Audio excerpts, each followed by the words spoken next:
The post-Easter story of the beginnings of the early church continues in the book of Acts. And we have the disciples gathered together to do some housekeeping, to take care of some of the business of being a disciple and replace Judas Iscariot with the faithful Matthias. The 12 are complete again to go out and continue the ministry and mission of Jesus.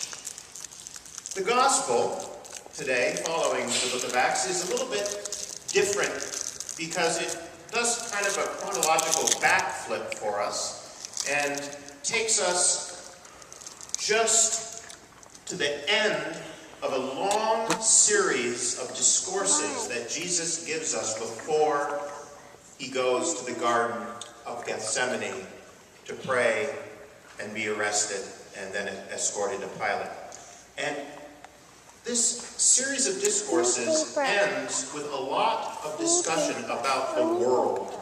When you were hearing the gospel today, it seems like John is just going on and on. How many ways can you twist or say the word being in the world, not of the world, above the world, coming into the world, we're in the world, Jesus is in the world, we're waiting for Jesus to come into the world. It's going on and on.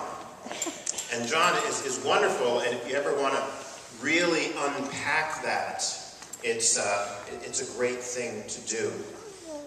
What I would like to uplift for us today from that series of discourses is that Jesus is challenging the disciples. He's challenging us to face what the world gives to us in our lives with the help of the Holy Spirit and the knowledge that that help can make all things new and can make us new as well. This past Thursday morning, I was at Friendship Village and celebrated the Eucharist for them on the Feast of the Ascension. This was Ascension Day on Thursday, as many of us know.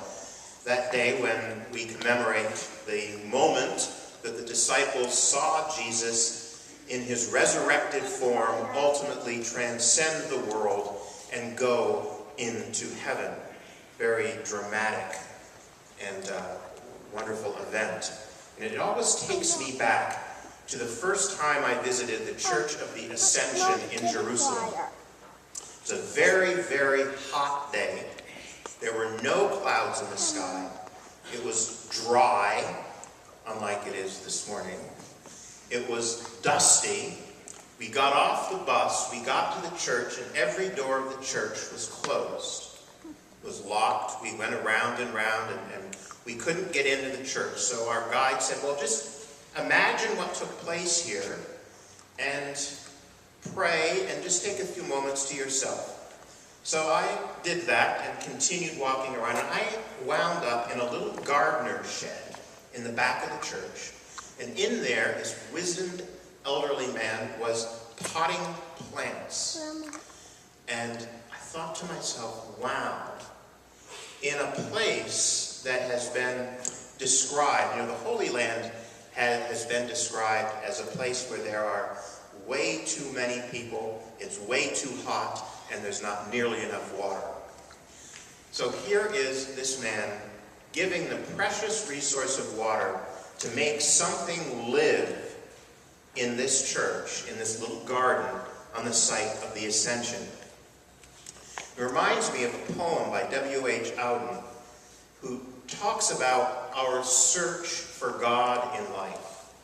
And he writes that, while we travel this world, we're all in search of a deeper relationship with God. And we always find God in a garden. He's, of course, coming off of the Mary Magdalene seeing the resurrected Jesus in the garden. But think of a garden. What is a garden? A garden is a place that is lush, it is full of life, it is full of beauty, it is full of vitality. And Auden writes, we always find God in a garden, and our garden is always in the midst of a desert. Think about that for a moment.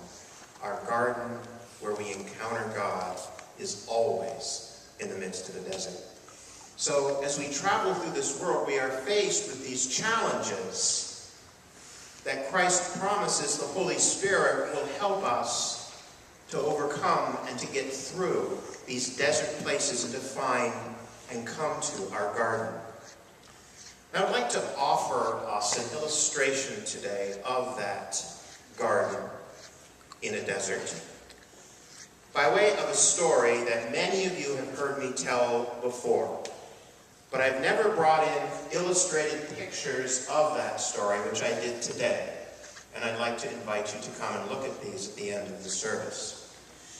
But in 1971, when I was 6 years old, the home church where my family and I attended burned and was completely devastated by fire.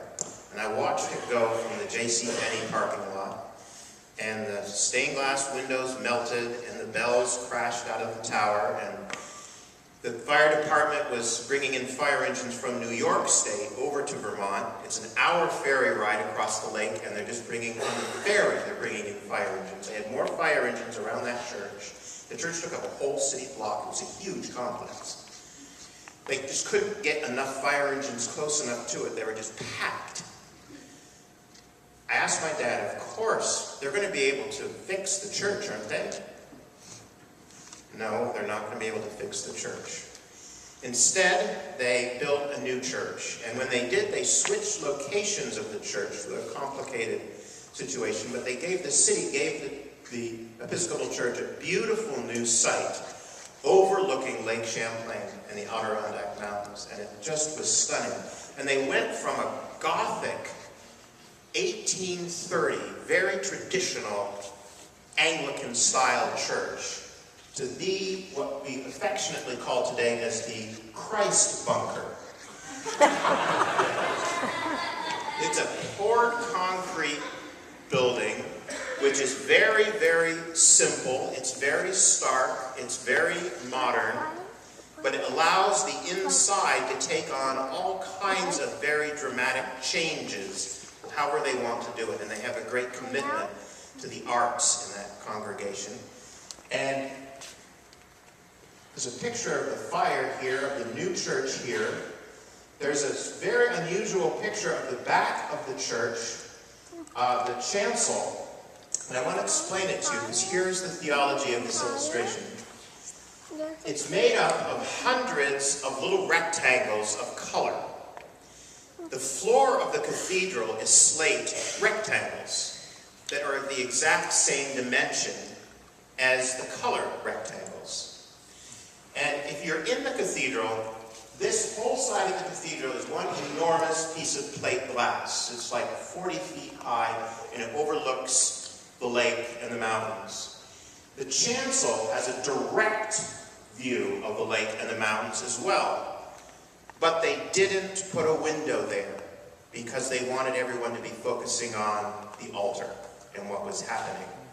So an artist a few years ago came in and created many different kinds of backdrops for the chancel. And this backdrop is made up of, as I said, the pieces of slate from the floor in shape. Every parishioner in the congregation got to participate in sewing their piece in to make this tapestry. And the colors represent what you would see if that wall wasn't there.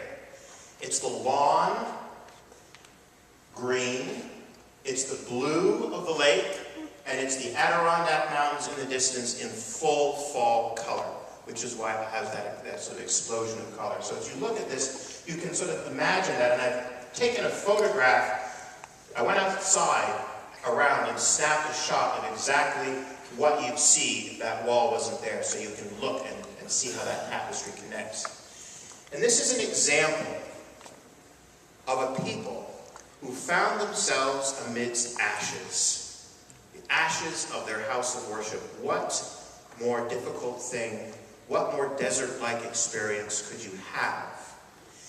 And they came together and they reimagined who they were. They rededicated themselves to Christ's ministry. They interpreted the mission of a cathedral in an urban setting with a renewed commitment to being the center of outreach, a center of the arts, a center of dialogue and of conversation among differing people. They reimagined their ministry. That's how they responded to being in the world and facing the world's challenges. My friends, today each of us is at a specific place along our journey. And I don't know whether we're in a desert place, whether you may be in a place of planting seeds or watering seeds with a precious resource that seems to be less and less in our world, or you're basking in the full glory of life and light and the vibrancy of color of the garden. But wherever we are on that journey, as we come to the end of the Easter season, it is my prayer that we may make it through that desert, come to the garden, and rejoice in the presence of Jesus, who promises that his Holy Spirit will always be with us to shepherd us forward along our path.